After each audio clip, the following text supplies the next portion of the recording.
আসসালামু আলাইকুম ওয়া রাহমাতুল্লাহি ওয়া বারাকাতুহু।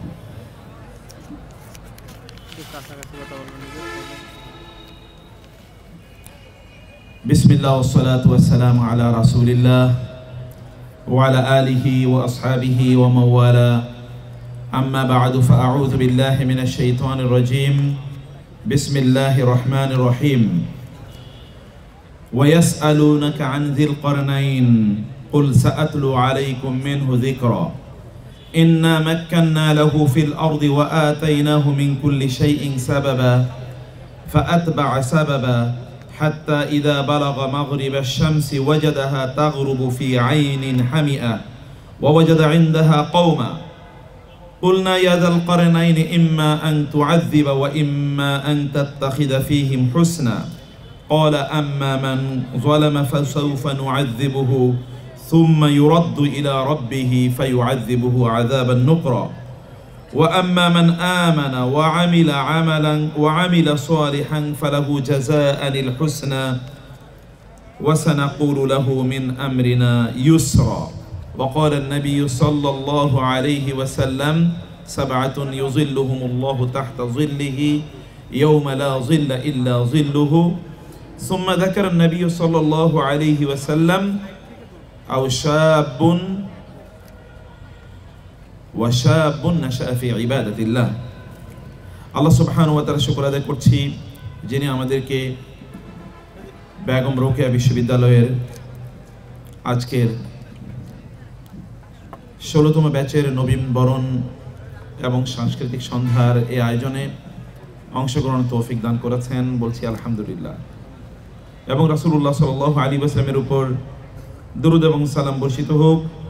আল্লাহুম্মা সাল্লি ওয়া সাল্লিম আলা নাবিয়িকা মুহাম্মদ, আল্লাহুম্মা সাল্লি আলাইহি, আল্লাহুম্মা বারিক আলাইহি।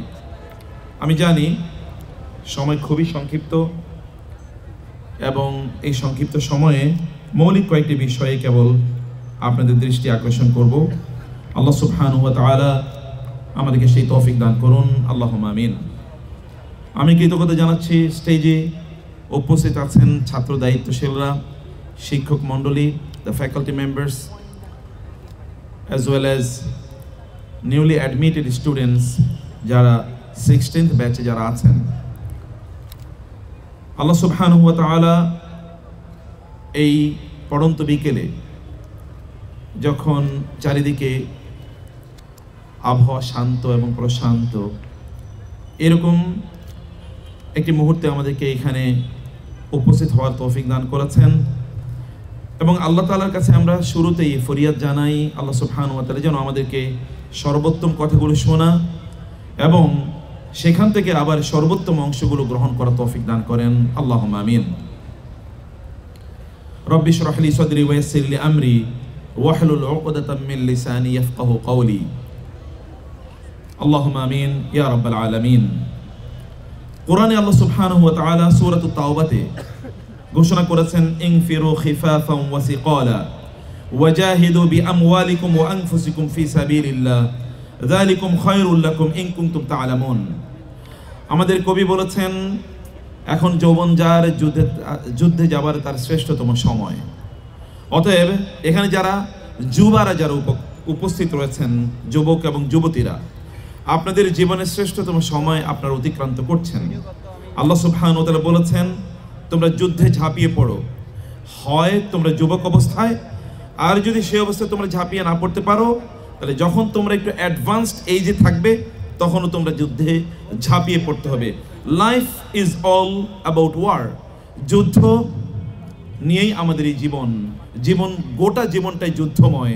অতএব এটা আমাদেরকে যুদ্ধে চালাতে হয়। কখনো কখনো এই যুদ্ধ আমাদেরকে শয়তানের বিরুদ্ধে করতে হয়, জিন শয়তান, কখনো কখনো মানুষ শয়তানের বিরুদ্ধে যুদ্ধ করতে হয়, কিন্তু যুদ্ধ অবশ্যম্ভাবী।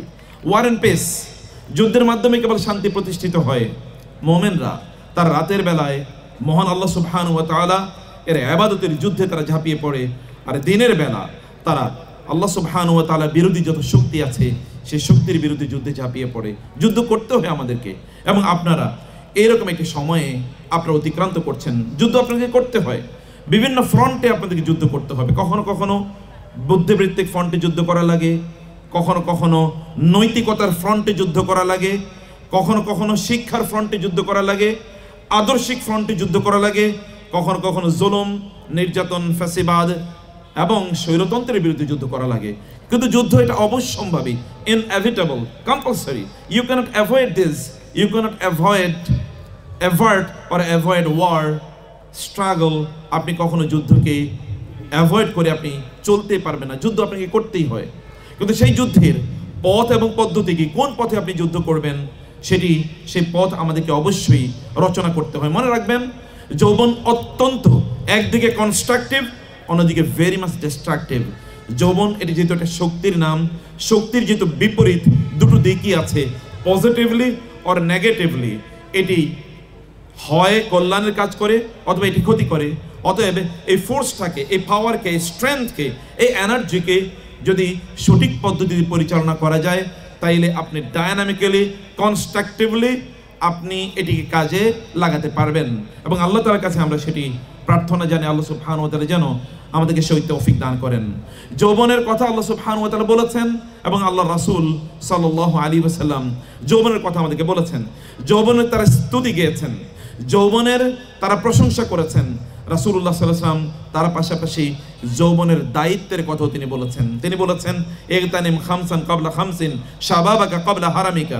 তোমার 5টি জিনিস হারিয়ে যাওয়ার পূর্বে এই 5টি জিনিসকে তুমি তোমার সর্বোত্তম কাজে ব্যবহার করো। এর মধ্যে 1 নম্বর হচ্ছে তোমার যৌবন হারিয়ে যাওয়ার পূর্বে তোমার যৌবনকে কাজে লাগাও। যৌবন এটি চিরস্থায়ী থাকবে না। এই জন্য আমাদের কবিরা বলেছেন, দয়ফুন জারানা ফাআকামা ইনদানা কালিলান। একজন মেহমান আমাদের কাছে এসেছিল, খুব কম সময় আমাদের কাছে থেকেছে, কিন্তু ওয়াসাওয়াদা সুহুফানা, কিন্তু আমাদের আমলের খাতাগুলো খারাপ কাজ দিয়ে, অপরাধ দিয়ে, পাপ দিয়ে কেবলমাত্র এগুলোকে পূর্ণ করে গিয়েছে, কালো লেখা দিয়ে পূর্ণ করে গিয়েছে।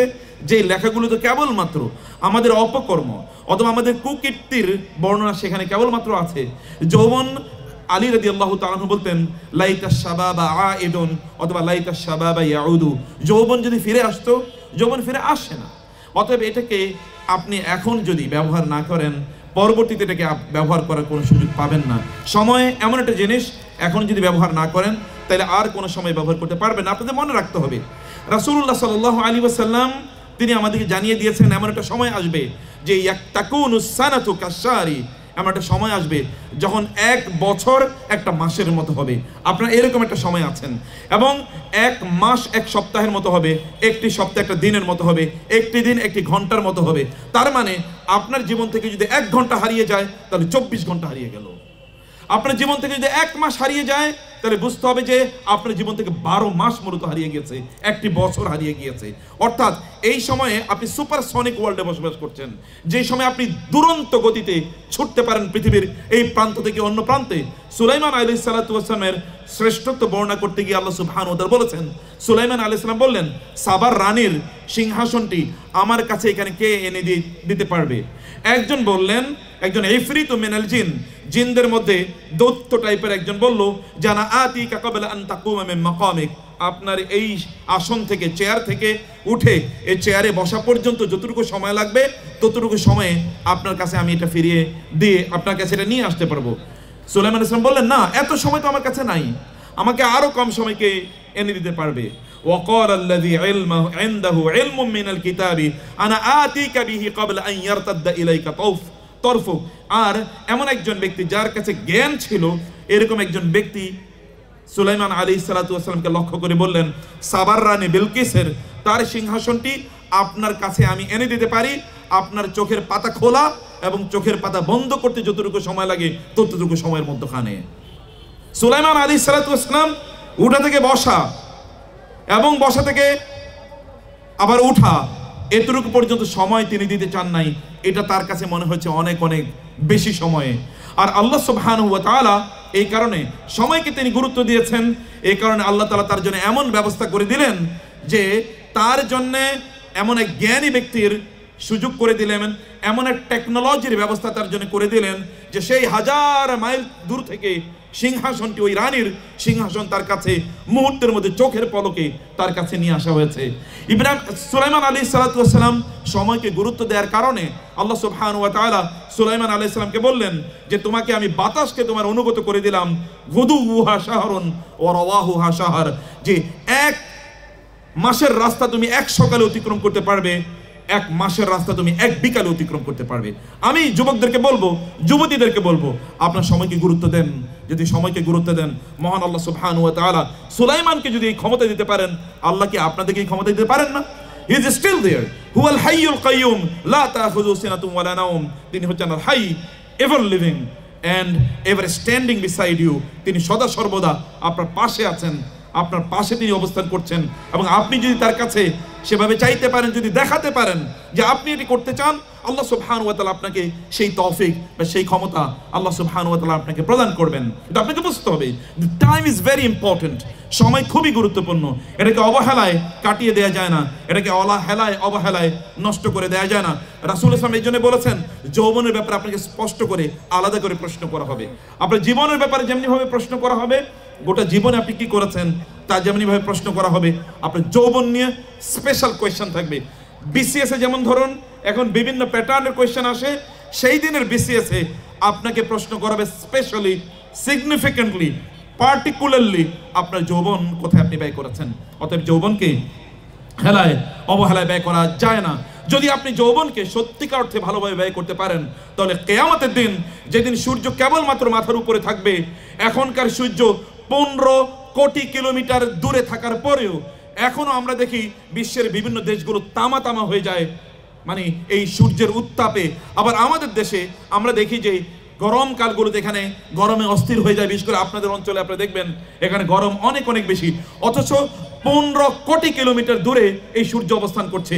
যেদিন কেবল আপনার মাথার উপরে সূর্য অবস্থান করবে, লোকেরা তাদের ঘামের সাগরে হাবুডুবু খাবে। সেই দিন একদল যুবক অথবা যুবতীকে আল্লাহ সুবহানাহু ওয়া তাআলা তার ছায়ায়, তার আরশের ছায়ায় ভিআইপি হিসেবে আল্লাহ তাআলা তাদেরকে মর্যাদা প্রদান করবেন। তোমাদের একদল হচ্ছে ওয়াশাবুন নাশা ফি ইবাদাতিল্লাহ, এই যুবকরা বা যুবতীরা যারা আল্লাহর ইবাদতে, আল্লাহর চিন্তায়, আল্লাহর ভাবনায় তারা তাদের সময়গুলোকে কাটায়। সম্মানিত ভাইয়েরা এবং বোনেরা, আল্লাহ সুবহানাহু ওয়া তাআলাকে যদি আপনি সময় দেন, আল্লাহ সুবহানাহু ওয়া তাআলা আপনার সময়ের মধ্যে এমন বারাকা প্রদান করবেন যে বারাকা আপনি কোনোদিন খুঁজে পাবেন না, যে বারাকা আপনি চিন্তা করতে পারেন না। আমি শুরুতে আপনাদের মনে আছে যুলকারনাইন আলাইহিস সালাতু ওয়াস সালাম এর আয়াতগুলো আমি পড়েছি সূরাতুল কাহফ। আপনারা প্রতি শুক্রবারে এই সূরাতুল কাহফ আপনারা পড়েন। আল্লাহ সুবহানাহু ওয়া তাআলা বললেন, ওয়ায়াসআলুনাকা আন যিলকারনাইন কুল সাআতলু আলাইকুম মিনহু যিকরা। তোমাদেরকে লোকেরা আপনাকে লোকেরা প্রশ্ন করবে যুলকারনাইন সম্পর্কে, আপনি বলুন আমি যুলকারনাইনের কথা তোমাদেরকে বলছি। আল্লাহ সুবহানাহু ওয়া তাআলা বললেন, যুলকারনাইনের আলোচনা করতে গিয়ে আল্লাহ সুবহানাহু ওয়া তাআলা বললেন যে আমি ইন্না মাক্কান্না লাহু ফিল আরদি ওয়া আতাইনাহু মিন কুল্লি শাইইন সাবাবা, আমি যুলকারনাইনকে এই জমিনের ক্ষমতা প্রদান করেছি এবং এই জমিনকে নিয়ন্ত্রণ করার জন্য, এটাকে পরিচালনা করার জন্য, এটাকে নেতৃত্ব দেওয়ার জন্য, এটাকে শাসন করার জন্য যা কিছু দরকার সব উপকরণ আমি তাকে প্রদান করেছি। যুলকারনাইন কিন্তু আপনাদের মতো একজন যুবক, অথবা আপনাদের বয়সী তিনি ছিলেন। বোনরা যারা আছেন, sisters of your age, brothers he was of your age, আপনাদের বয়সী একজন যুবক। তিনি বললেন গোটা পৃথিবীকে আমি নিয়ন্ত্রণ করতে চাই, গোটা পৃথিবীকে আমি চষে বেড়াতে চাই, আমি দেখতে চাই কোথায় কি আছে। আল্লাহ সুবহানাহু ওয়া তাআলা যুলকারনাইনকে এমন ক্ষমতা প্রদান করলেন, তিনি চলে গেলেন মুহূর্তের মধ্যে, তিনি চলে গেলেন। আল্লাহ সুবহানাহু ওয়া তাআলা বললেন মাগরিবা শামসি, অর্থাৎ একেবারে সূর্য যেখানে অস্তমিত হয়। কোথায় সূর্য অস্তমিত হয় আমরা জানি না, সূর্য অস্তমিত হয় এরকম পৃথিবীর শেষ প্রান্তে মুহূর্তের মধ্যে চলে গেলেন। কি নিয়ে গিয়েছেন তিনি কি নিয়ে গেলেছেন? কেবল তার strength, stamina, decision, reliance upon Allah, dependence on him, trusting in Allah. আল্লাহর প্রতি তার তাওয়াক্কুল ছিল, আল্লাহর উপর তার আস্থা ছিল, আল্লাহর প্রতি তার বিশ্বাস ছিল, আল্লাহর কাছে তার চাওয়া ছিল। আল্লাহর জন্য তিনি সিজদায় লুটিয়ে পড়েছেন, আল্লাহর কাছে তিনি প্রার্থনা করেছেন এবং আল্লাহর কাজটা তিনি করার জন্য সিদ্ধান্ত নিয়েছেন। আল্লাহ সুবহানাহু ওয়া তাআলা তাকে এমন বাহন প্রদান করলেন। আপনারা এখন বিজ্ঞানের যুগে বসবাস করেন, তারপর আপনি বলতে পারেন এখান থেকে আমেরিকা যেতে হলে সুপারসনিকে গেলেও আপনাকে প্রায় 20-22 ঘন্টা আপনাকে অনবরত চলতে হয়।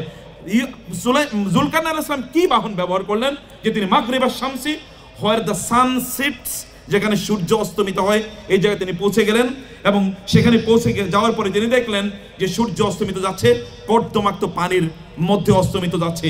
তিনি দেখার পর ওয়াজাদা ইনদাহা কওমা, সেখানে গিয়ে তিনি একটা জাতি দেখলেন। কুলনা ইয়া যাল করনাইনি ইম্মা আন তুআযযিবা ওয়া ইম্মা আন তাত্তাখিযা ফীহিম হুসনা। আমি বললাম জুলকারনাইনের সাথে আল্লাহ কথা বলছেন। জুলকারনাইন কিন্তু কোন নবী নন, but still Allah subhanahu wa ta'ala talks with him, speaks with him, conveys his commandments with him. Allah subhanahu wa ta'ala তার বাণী, তার আদেশ, তার নির্দেশ, তার গাইডেন্স, তার নির্দেশনা জুলকারনাইনের কাছে আল্লাহ সুবহানাহু ওয়া তাআলা পৌঁছে দিচ্ছেন। এবং আল্লাহ সুবহানাহু ওয়া তাআলা তাকে বললেন, জুলকারনাইন, এখানে যে লোকেরা আছে এই সকল লোকদেরকে হয় তুমি তাদেরকে ক্ষমা করে দিতে পারো অথবা তাদেরকে শাস্তি প্রদান করতে পারো, কারণ তারা আল্লাহর নিজাম অনুসারে চলছে না। জুলকারনাইন আলাইহিস সালাতু ওয়াস সালামের সেখানকার ঘটনা আমি শেষ করলাম। এরপরে জুলকারনাইন আলাইহিস সালাম চলে আসলেন মাতলে আশ-শামসি, যেখানে সূর্য উদিত হয়। সূর্য উদিত হওয়ার দেশ হিসেবে আপনারা বলেন জাপান, তাহলে অস্ট্রেলিয়া কি বলেন তো? তাহলে তার আরো পরে যে সকল দেশগুলো আছে সেই সকল দেশে কি সূর্য উদিত হয় না? সূর্য উদিত হওয়ার দেশে তিনি গেলেন এবং সেখানে গিয়ে ওইখানকার লোকদের সাথে তিনি কথাবার্তা বলেন মুহূর্তের মধ্যে। I don't know how many years he has taken in order to reach to the farthest quarter of the world. এই পৃথিবীর সবচেয়ে দূরের জায়গায় পৌঁছার জন্য তিনি কি করেছেন? এই পৃথিবীর সবচেয়ে পশ্চিমে অথবা সবচেয়ে পূর্বে পৌঁছার জন্য তিনি কি করেছেন, কি বাহন ব্যবহার করেছেন? We don't know, we never know. But Zulkarnain আলাইহিস সালাতু ওয়াস সালামকে আল্লাহ সুবহানাহু ওয়া তাআলা সেখানে পৌঁছে দিলেন। জুলকারনাইন সেখানে গেলেন। এরপর জুলকারনাইন আরেকটা অঞ্চলে আসলেন। এখানে আসার পর ওই অঞ্চলের লোকেরা জুলকারনাইনকে বললেন, ইন্না ইয়াজুজা ওয়া মাজুজা মুফসিদুনা ফিল আরদ ফাহাল নাজআলু লাকা খারজান আলা আন তাজআলা বাইনানা ওয়া বাইনাহুম সাদ্দা। জুলকারনাইন আলাইহিস সালাতু ওয়াস সালামকে ওইখানকার লোকেরা বললেন, হে জুলকারনাইন, এখানে ইয়াজুজ মাজুজের বংশধর বসবাস করে, এরা ফাসাদ তৈরি করছে জমিনে, এরা বিভিন্ন ধরনের জুলুম নির্যাতন করছে, মানুষকে অত্যাচার করছে, মানুষের সম্পদগুলো লুটে নিচ্ছে, মানুষকে হত্যা করছে, রক্তপাত করছে, মানুষের অধিকার তাদেরকে প্রদান করছে না, স্বাধীনতা তাদেরকে প্রদান করছে না, তাদের ধর্মীয় স্বাধীনতা নাই, তাদের দ্বীনি স্বাধীনতা নাই, তাদের জীবনের স্বাধীনতা নাই। কেবলমাত্র তারাই কেবলমাত্র সমাজ পরিচালনা করবে, রাষ্ট্র পরিচালনা করবে, অন্যদের উপর জুলুম নির্যাতন চলবে, কেউ কথা বলতে পারবে না, কেউ তার দিন প্র্যাকটিস করতে পারবে না।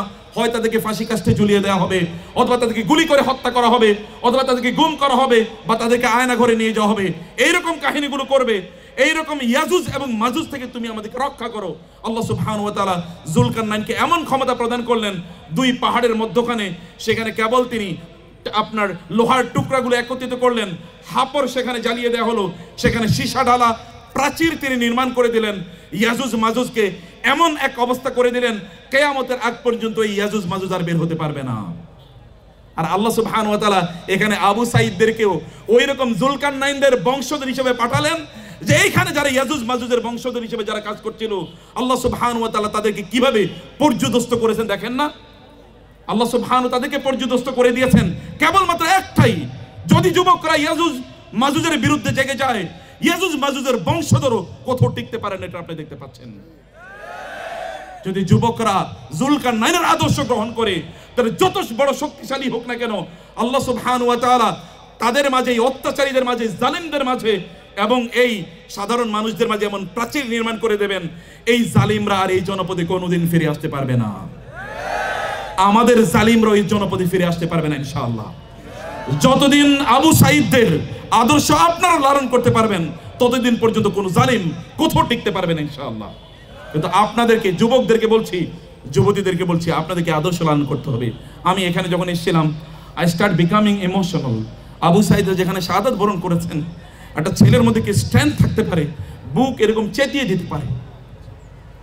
আমরা দেখেছি আমাদের পূর্বপুরুষরা, আমাদের সাহাবীরা অথবা সালাফরা, তারা কোনোদিন কোনো সালফে সালিহিনের, কোনো যোদ্ধার, কোনো মুসলিম মুজাহিদের তাদের জীবনে কোনোদিন পিঠে আঘাতপ্রাপ্ত তারা হন নাই। পিঠে কোনোদিন তাদের তীর লাগে না, অথবা বর্ষা তাদেরকে আঘাত করে না, অথবা তাদেরকে তলোয়ার আঘাত করে না।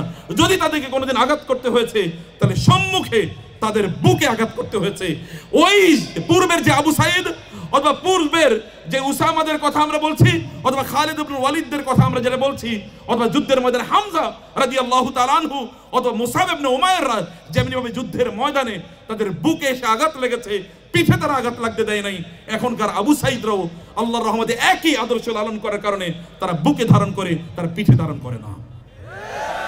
আপনারা যদি পিঠে ধারণ না করে যদি বুকে ধারণ করতে পারেন, বুকে দুটো জিনিস ধারণ করে প্রিয় বোনেরা আমার, প্রিয় ভাইয়েরা আমার, একটা হলো আদর্শ ধারণ করেন। আপনারা এই আদর্শ যদি আপনারা ধারণ করতে পারেন, 2 নম্বরে যত অপরাধী আছে, অন্যায়কারী আছে, যত জালিম আছে, যত স্বৈরাচার আছে, তাদের বিরুদ্ধে যদি আপনি বুকটাকে চেতিয়ে দিতে পারেন, তাহলে নিশ্চিত থাকুন ওরা অবশ্যই ইয়াজুজ মাজুজের মতো ধ্বংসাত্মক জাতি হলেও এই ইয়াজুজ মাজুজের পরবর্তী বংশধর অথবা তাদের রক্ত যদি এদের শরীরে প্রবাহিত হয়, তাহলে আল্লাহ সুবহানাহু ওয়া তাআলা যুলকারনাইনদেরকে অথবা আবু সাঈদদেরকে পাঠিয়ে দেবেন, তারা ওখানে প্রাচীর নির্মাণ করে দেবে। প্রাচীর আল্লাহ সুবহানাহু ওয়া তাআলা যুলকারনাইন আলাইহিস সালাতু ওয়াস সালামের কথা আমাদেরকে উল্লেখ করেছেন। প্রিয় ভাইরা, আমি যে কথা বলছি আপনাদেরকে, যে কথা বলতে চাচ্ছিলাম বোনেরা আমার, তা হলো আপনাদের যৌবনকে আপনারা কোন কাজে লাগাচ্ছেন, কি কাজে আপনি এটাকে ব্যয় করছেন তা দেখতে হবে। রাসূলুল্লাহ সাল্লাল্লাহু আলাইহি ওয়াসাল্লাম এর সাহাবী আবু সাঈদ খুদরী রাদিয়াল্লাহু তাআলা আনহু যুবকদেরকে দেখলে, আমি যুবক বলতে কেবলমাত্র ছেলেদের কথা বলছি না, যুবক একটা টাইম ফ্রেমের নাম, যুবক একটা টাইমের নাম, বিটুইন দিস এন্ড দিস। আপনি বলছেন জেন জি, আমি জেন জির চেয়ে আরেকটু অ্যাডভান্স যারা আছেন অথবা জেন জিতে যারা বসবাস করছেন, আমি তাদেরকে বলছি যুবক এটা কোনো বায়োলজিক্যাল ইস্যু না, এটা একটা কোয়ালিটি, এটা একটা গুণ, এর নাম এটা যৌবন। অর্থাৎ এই সময় একটা টাইম ফ্রেম, এই টাইম ফ্রেমে বোনেরা থাকুন অথবা ভাইয়েরা আপনারা থাকুন, যেই থাকুন না কেন, আপনাদের জন্য রাসূলের কথা কি? আবু সাঈদ খুদরী রাদিয়াল্লাহু তাআলা আনহু যুবকদেরকে দেখলে, এই বয়সের লোকদেরকে দেখলে বলতেন মারহাবাম বিওয়াসিয়্যাতি রাসূলিল্লাহি সাল্লাল্লাহু আলাইহি ওয়াসাল্লাম। রাসূল সাল্লাল্লাহু যাদের ব্যাপারে আমাদেরকে ওসিয়ত করেছেন, আমি তাদেরকে কংগ্রাচুলেশন জানাচ্ছি। এবং তিনি বলতেন আওসানা রাসূলুল্লাহ সাল্লাল্লাহু আলাইহি ওয়াসাল্লাম আন নুওয়াসি আলাইকুম ফিল মাজলিস। রাসূলুল্লাহ সাল্লাল্লাহু আলাইহি ওয়াসাল্লাম বলেছেন আমরা যেন তোমাদের জন্য জায়গা ছেড়ে দেই। কাদের জন্য জায়গা ছেড়ে দিতে? যুবকদের জন্য জায়গা ছেড়ে দিতে বলেছেন, নাহিদদের জন্য, মাহফুজদের জন্য অথবা আসিফদের জন্য জায়গা ছেড়ে দেওয়ার জন্য রাসূলুল্লাহ সাল্লাল্লাহু আলাইহি ওয়াসাল্লাম নির্দেশ প্রদান করেছেন। কারণ আপনি জানেন উসামা ইবনে যায়েদকে যখন যুদ্ধে পাঠানো হয় তখন তার বয়স মাত্র 18। আপনাদের বয়স কত? 18 নিচে কেউ আছেন? হাত তোলে তো দেখি। 18 নিচে নান ইজ দেয়ার। 18 নিচে কেউ নেই। 18 নিচে ঢাকার কোন ইউনিভার্সিটিতে 18 নিচে আসা যায় না। 18 নিচে নান ইজ দেয়ার, বিলো 18। 18 নিচে কেউ নাই। উসামা রাদিয়াল্লাহু তাআলা, আজকে আমি বলছিলাম এক জায়গায় আলোচনায়, উসামা রাদিয়াল্লাহু তাআলা আনহু বদর ওহুদের যুদ্ধ, উসামা রাদিয়াল্লাহু তাআলা গিয়ে বললেন ইয়া রাসূলুল্লাহ আমি যুদ্ধে অংশগ্রহণ করতে চাই। রাসূল সাল্লাল্লাহু বললেন তোমার এখনো বয়স হয় নাই, তুমি এখনো মানে সাইজ এখনো বড় না, একটু আন্ডার সাইজ, পরের বছর যুদ্ধ হবে, খন্দকের যুদ্ধ। উসামা রাদিয়াল্লাহু তাআলা গেলেন, গিয়ে এইভাবে দাঁড়ালেন, ইয়া রাসূলুল্লাহ তার পায়ের উপর আঙ্গুরের উপর এরকম দাঁড়িয়ে বলেন দেখেন আমি কিন্তু অনেক বড় হয়ে গেছি, আমি অনেক বড় হয়ে গেছি, অনেক বড় হয়ে গেছে। এই উসামা এর 2 বছর পর তৎকালীন সুপার পাওয়ার রোমান সম্রাটের বিরুদ্ধে, বাইজান্টাইনের বিরুদ্ধে যুদ্ধ করার জন্য আবু বকর ওমর পর্যন্ত তার নেতৃত্বে যাচ্ছে, তাকে নেতা হিসেবে রাসূল সাল্লাল্লাহু আলাইহি ওয়াসাল্লাম পাঠালেন, যাও ওদের বিরুদ্ধে যুদ্ধ করতে যাও। এবং এটা মুসলমানদের জন্য একটা ঐতিহ্যবাহী, এটা আমাদের জন্য একটা ইমোশনাল, প্রমোশনাল, ইন্সপায়ারেশনাল, এটা আমাদের জন্য অত্যন্ত অত্যন্ত অনুপ্রেরণা দানকারী এরকম একটা যুদ্ধ, যেখানে একজন যুবক গিয়েছেন। আমাদের এই অঞ্চলে, আপনারা এই যে এই অঞ্চলে এই বেগম রোকেয়া বিশ্ববিদ্যালয়ের এখানে আপনারা হাজার ছাত্র ছাত্রী এখানে বসে আছেন, এখানে ইসলামের এই ধ্বনি কোত্থেকে এসে জানেন? ওই যে আরেক যুবক, তার বয়স তখন 18 হয় নাই, তার নাম হচ্ছে মোহাম্মদ বিন কাসেম। মোহাম্মদ বিন কাসেম এই এলাকায়, এই এরিয়াতে 18 বার তিনি অভিযান চালিয়ে এখানে ইসলামকে আপনাদের কাছে পৌঁছে দিয়েছেন। এটা যুবকদের কাজ, যুবকরা যুগ যুগ ধরে এই কাজ করেছে, যুবকরা এই কাজ করবেই। যুবকদের এই কাজ, যুবকরা তারা আল্লাহর দ্বীনের ঝান্ডা অথবা সত্য, হক, ইনসাফ এটাকে বিভিন্ন জায়গায় পৌঁছে দেওয়ার জন্য তারা কাজ করেছিলেন। যুবকদেরকে কেউ কোনোদিন ঠেকিয়ে রাখতে পারে নাই। রাসূলুল্লাহ সাল্লাল্লাহু আলাইহি ওয়াসাল্লাম এর আদর্শান্বিত হয়ে একজন যুবকের নাম হচ্ছে উকবা ইবনে নাফে। উকবা ইবনে নাফে তিনি গিয়েছেন তৎকালীন, আপনারা জানেন আটলান্টিক ওশন এর ঠিক এই পারে মরক্কো, এই মরক্কোর বা উত্তর আফ্রিকার সকল অঞ্চল তিনি অলরেডি এখানে জয় করে ফেলেছেন। এর বাইরে আছে হচ্ছে পশ্চিম ইউরোপ, ওইদিকে রয়েছে আটলান্টিক ওশন। তিনি ওই মানে মেডিটেরিয়ান সি, এই ভূমধ্য সাগরের সামনে তিনি দাঁড়িয়ে বলেন আল্লাহ তুমি জানো এই সাগর, এই মহাসাগর আটলান্টিক এবং ভূমধ্য সাগর, এই 2 মহাসাগর যদি আমার সামনে না থাকতো তাহলে এই গোটা দুনিয়াতে তোমার দ্বীনের ঝান্ডা আমি উড্ডীন করে ছাড়তাম। কেবল এটা আমাকে বাধা দিয়ে রেখেছে। যুবকরা কোথায়? আপনারা এখন কোথায়? টেলিভিশনের ছোট্ট বক্সের সামনে অথবা মোবাইলের ছোট্ট স্ক্রিনের সামনে নিজের জীবনকে ব্যয় করবেন? আপনাকে তো আল্লাহ তাআলা এই জন্য বানান নাই। আল্লাহকে এই জন্য পাঠান নাই। আপনার যুবকরা বিশাল বড় সমুদ্রের সামনে দাঁড়িয়ে মুসা ইবনে নুসাইর অথবা তারিক বিন জিয়াদ, যাকে জিব্রাল্টার বলা হয়, যার নামের উপর জিব্রাল্টার প্রণালী তৈরি করা হয়েছে, সে জাবালে তারেক, সে জাবাল অর্থাৎ সেই তারিক বিন জাবাল, তিনি ওইখানে দাঁড়িয়ে ওই সমুদ্রের সামনে তিনি দাঁড়িয়ে 10,000 সৈন্যকে বললেন, তোমাদের পেছনে আছে আগুন, সামনে আছে সমুদ্র, চুজ করো, which one you should choose. দুইটার যে কোনো একটা চয়েস করতে হবে, এর মধ্যখানে কোনো জায়গা নাই। তারা দেখলেন আগুনে পড়ে কেন মরবো, অতএব তারা ঝাঁপিয়ে পড়লেন ওইখানে নদীতে সমুদ্রে তারা ঝাঁপিয়ে পড়লেন, ওই পারে চলে গেলেন। পশ্চিম ইউরোপ গোটাটা মুসলমানদের অধীনে চলে এসেছে। ইসলামের পতাকা তিনি সেখানে উড্ডীন করে ছেড়েছেন। কুতাইবা বিন মুসলিম এইদিকে আস্তে আস্তে একেবারে চীনের মধ্যখানে পর্যন্ত ঢুকে গিয়েছেন। এরপরে তাকে ডেকে পাঠানো হলো, তৎকালীন বাদশাহ যারা ছিলেন খলিফারা তাদেরকে ডেকে পাঠিয়ে দিলেন। তিনি সেখানে কাঁদছেন এবং বলছেন, আল্লাহ, এই গোটা চীন, এই গোটা অঞ্চল জুড়ে, এই গোটা পূর্বে তোমার দিনের পতাকা আমি উড্ডীন করতে চেয়েছিলাম। আমি যদি আরেকটু সময় পেতাম তাহলে এখানে আমি পতাকা উড্ডীন করেই যেতাম, আমি পতাকা এখানে উড্ডীন করে যেতাম। কিন্তু তিনি সেটা করতে পারেন নাই, কারণ তাকে ডেকে পাঠানো হয়েছে। সাদ ইবনে আবি ওয়াক্কাস রাদিয়াল্লাহু, মাত্র 17 বছর বয়স, তিনি ইসলাম গ্রহণ করলেন, যুবক। ইসলাম গ্রহণ করার পর তার মা যখন তাকে শুনলেন, তিনি মক্কার সবচেয়ে সম্ভ্রান্ত যুবকদের মধ্যে একজন, মক্কার সম্ভ্রান্ত যুবক ইসলাম গ্রহণ করার পর তার মা তাকে বললেন, মা হাযা দ্বীনুল্লাযী আহদাসতা ইয়া সাদ, হে সাদ, তুমি এটা নতুন কি দিন আবিষ্কার করলে তুমি? তিনি বললেন, মা, এটা নতুন দিন আবিষ্কার করিনি, এটা আল্লাহর দিন।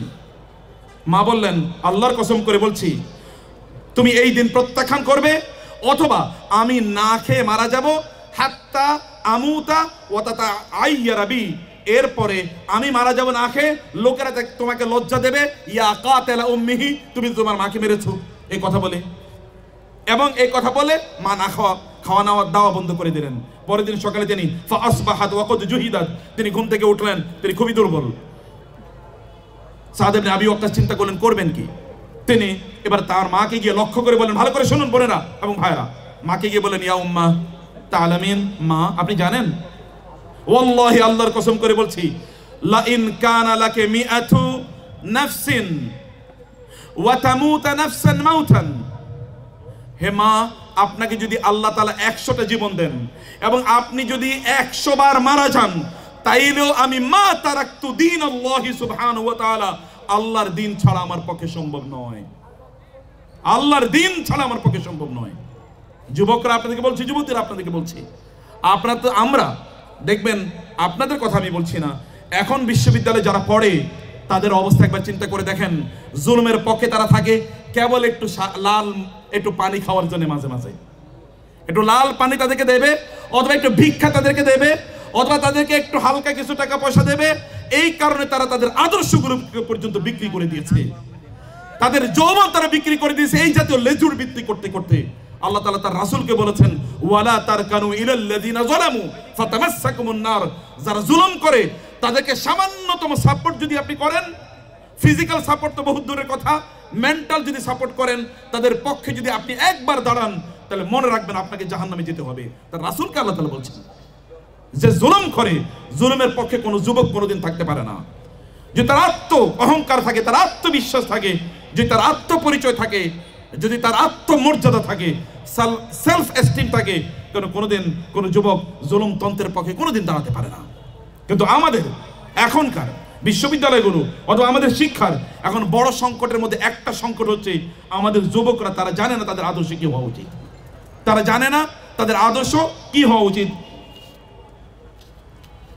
তারা জানে না যে তাদের আদর্শ কি হওয়া উচিত। এই আদর্শ তারা বুঝেও না এবং আদর্শ তারা লালনও করে না। আদর্শের জন্য যুবক মনে রাখবেন, আপনার আদর্শের জন্য যদি আপনি জীবন প্রদান করেন, তাহলে আপনাদের পূর্বসূরি হানজালা রাদিয়াল্লাহু তাআলা আনহুকে যেমনি ভাবে আল্লাহ তাআলা এই জমিনের পানি দিয়ে গোসল করার নাই, আল্লাহ তাআলা আপনাকে ওরকম আসমানের জান্নাতের পানি দিয়ে গোসল করিয়ে দেবেন, যদি আপনি তার জন্য করতে পারেন। আল্লাহ সুবহানাহু ওয়া তাআলা মুসাব ইবনে উমাইর রাদিয়াল্লাহু আনহুর কথা চিন্তা করে দেখেন, আপনি তেমন হতে পারেন, আপনাদের চাইলে তেমন হতে পারেন। রাসূলুল্লাহ সাল্লাল্লাহু আলাইহি ওয়াসাল্লাম সবচেয়ে যারা প্রতিশ্রুতিবদ্ধ এবং যাদের মধ্যে অনেক বেশি প্রজ্ঞা আছে, যারা খুবই উন্নত চিন্তা চেতনা লালন করতেন, যে সকল তাদের মধ্যে এরকম সম্ভাবনা রয়েছে, সম্ভাবনাপূর্ণ যুবকদেরকে রাসূল সাল্লাল্লাহু আলাইহি ওয়াসাল্লাম কি করেছেন একবার চিন্তা করে দেখেন। এখানকার যুবকরা একবার চিন্তা করুন, মুসাব ইবনে উমাইরের বয়স তখন 18 হয় নাই। আল্লাহ রাসূল সাল্লাল্লাহু আলাইহি ওয়াসাল্লাম তাকে ইসলামের প্রথম অ্যাম্বাসেডর হিসেবে তিনি তাকে মদিনায় পাঠান, এবং মদিনায় ইসলামী রাষ্ট্র তৈরি হয় এক যুবকের প্রচেষ্টায়। আর আপনারা এখানে হাজার হাজার যুবক আছেন, এই দেশে কি ইসলামিক রাষ্ট্র প্রতিষ্ঠিত হতে পারত? আর যে আল্লাহর জন্য জীবন দিয়েছে সে জীবিত, আল্লাহ বলছেন জীবন এবং মৃত্যুর মালিক যিনি, তিনি এই গল্প বলছেন, তিনি এই ঘটনা আমাদেরকে বলছেন। প্রিয় ভাইরা, অথবা আপনার এবং আমাদের জন্য সবচেয়ে বড় যে সংকট, এই বড় সংকট হলো আমরা আমাদের আইডেন্টিটি ভুলে গিয়েছি। আপনার আইডেন্টিটি কি? আপনার পরিচয় কি? আপনার পরিচয় কি? কোন পরিচয় আপনি বড় হয়ে উঠছেন বলেন তো? আপনার পরিচয়ের সংকটে আমাদেরকে ভোগানো হয়েছে। আমরা জানতামই না আমরা কি মুসলমান নাকি অন্য কিছু। আমি জানতামই না আমি কি বাংলাদেশি না বাঙালি। নতুন আইডেন্টিটি আমাদেরকে দেওয়া হয়েছে। আমাদের আইডেন্টিটি ভুলিয়ে দেওয়ার জন্য চেষ্টা করা হয়েছিল, বহুভাবে চেষ্টা করা হয়েছে, কিন্তু আপনারা অ্যাসার্টিভলি আবার বুঝিয়ে দিয়েছেন যে না, আমাদের একটা আইডেন্টিটি আছে, আমাদের একটা আইডেন্টিটি আছে, আমাদের একটা পরিচয় আছে। সবকিছুকে ছাপিয়ে আমাদের ওই পরিচয় আমাদের কাছে সবচেয়ে বড় পরিচয়। এই পরিচয় আপনারা দেখিয়ে দিয়েছেন, আপনারা আমাদের গর্ব, অহংকার, আপনারা আমাদেরকে জাগিয়ে তুলেছেন। আমরা বুড়োরা, আমি বুড়ো না, কিন্তু যারা মনের দিক থেকে বুড়ো তাদের কথা বলছি, বুড়োদেরকে আপনি জাগিয়ে তুলেছেন, আলহামদুলিল্লাহ আপনারা জাগিয়ে তুলেছেন। আপনারা অবশ্যই যদি আপনারা চান তাহলে আল্লাহ সুবহানাহু ওয়া তাআলা আপনাদের মাধ্যমে আপনাদের যে আত্মহমিকা অথবা আপনাদের যে আত্মমর্যাদা বোধ, সেলফ এস্টিম এবং আপনাদের যে আইডেন্টিটি, এই আইডেন্টিটির কারণে আল্লাহ সুবহানাহু ওয়া তাআলা আমাদেরকে অবশ্যই চূড়ান্ত বিজয় প্রদান করবেন ইনশাআল্লাহ। আমাদের 2 নম্বর ক্রাইসিস কি জানেন?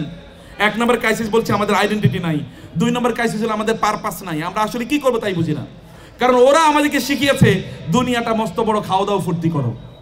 ওরা আমাদেরকে শিখিয়েছে তোমার জীবনের একমাত্র টার্গেট হলো অনেক টাকা পয়সার মালিক হবে। অতএব টাকা পয়সার মালিক হওয়ার জন্য যা করা লাগে, প্রয়োজনে ব্যাংক ডাকাতি করব, প্রয়োজনে মানুষকে খুন করব, মানুষকে হত্যা করব, অথবা এই করব সেই করব, রডের বদলে বাঁশ দিয়ে প্রয়োজনে বিল্ডিং বানাবো, তারপরে আমি ধনী হতে চাই।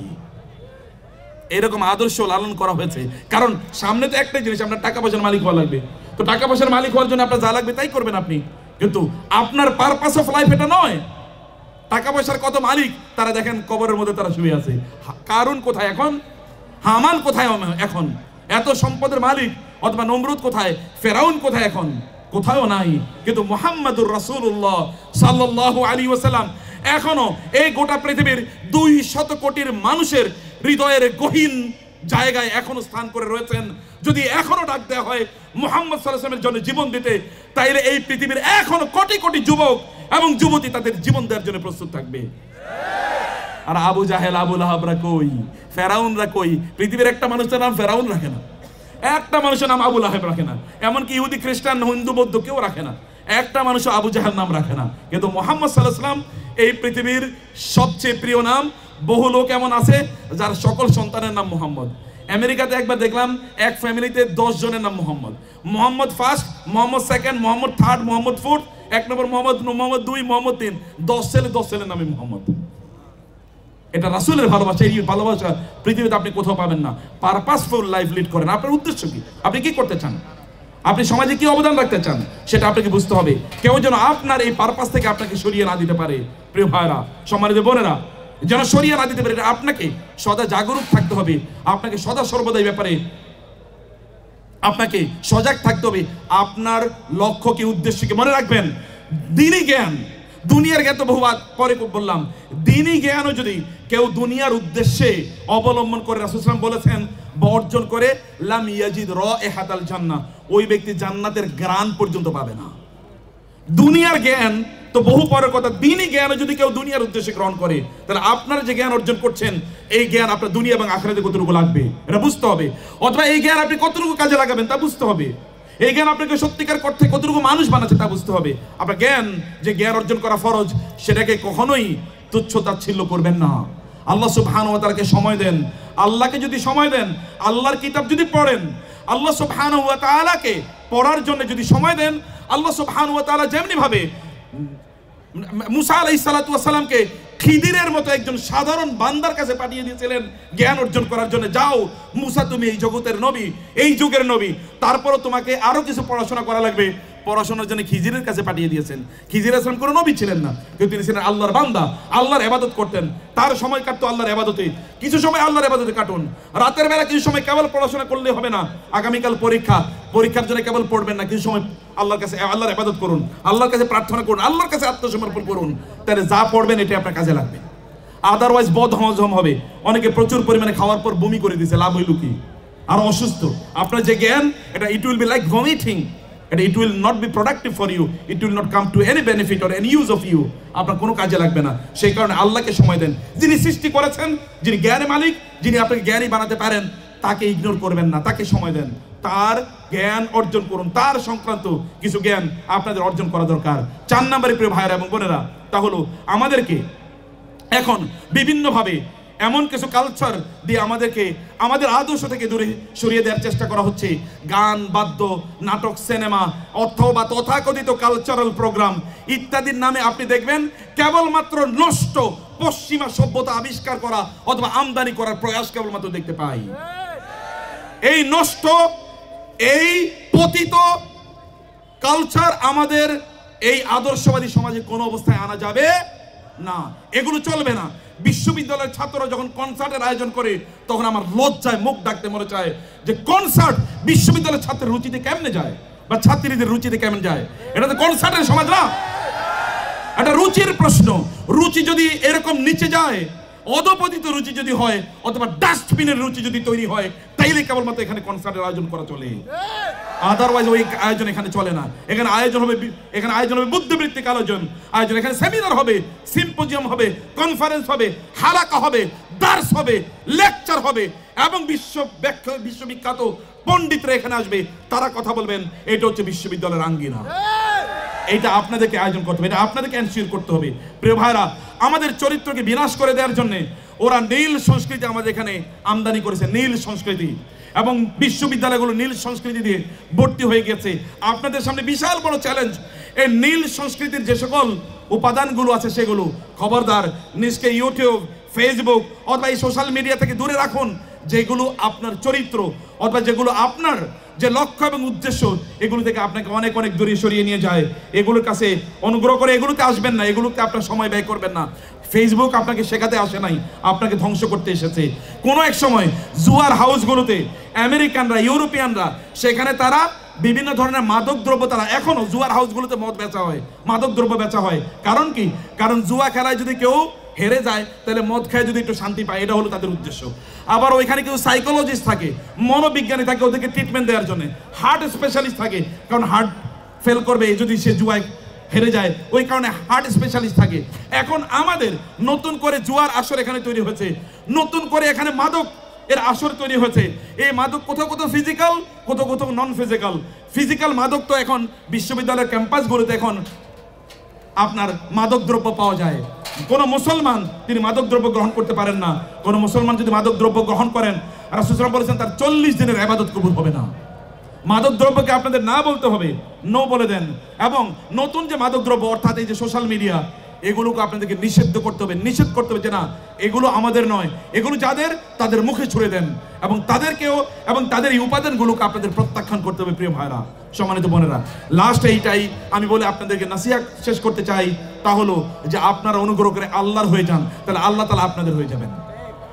আপনারা আল্লাহর হয়ে যান, আল্লাহ আপনাদের হয়ে যাবেন। হাদিসে কুদসিতে এসে রাসূলুল্লাহ বলেছেন, কেউ যদি আল্লাহর হয়ে যায়, তাহলে আল্লাহ তাআলা তার হাত হয়ে যান, আল্লাহ তার মুখ হয়ে যান, আল্লাহ তার চোখ হয়ে যান, আল্লাহ তার কান হয়ে যান, আল্লাহ তার পা হয়ে যান।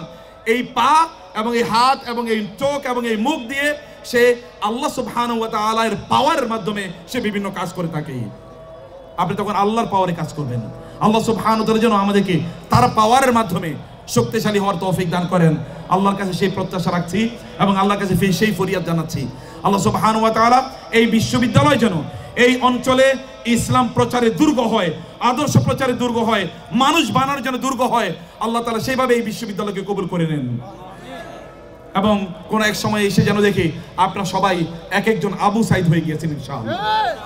এবং আমাদের বোনেরা তারাও যেন আবু সাইদা হয়ে যেতে পারেন। নামের সাথে আসলে মিল আছে। সৌভাগ্যের পিতা, সুবহানাল্লাহ, আল্লাহ তাআলা তাকে সত্যি করতে সৌভাগ্য দান করেছেন। আল্লাহ সুবহানাহু ওয়া তাআলা আপনাদের আয়োজনটাকে কবুল করে নিন, এবং আল্লাহ সুবহানাহু ওয়া তাআলা আমাদেরকে সত্যিকারের ভালো মানুষ হওয়ার তৌফিক দান করুন। আল্লাহুম্মা আমিন। হাযা সাল্লাল্লাহু সুবহানাহু ওয়া তাআলা নবিয়ানা মুহাম্মদ ওয়া আলিহি ওয়া সাহবিহি আজমাইন সুবহানাকাল্লাহুম্মা ওয়া বিহামদিক আশহাদু আল্লা ইলাহা ইল্লা আনতা আস্তাগফিরুকা ওয়া আতুবু ইলাইক ওয়া আসসালামু আলাইকুম ওয়া রাহমাতুল্লাহি ওয়া বারাকাতুহু।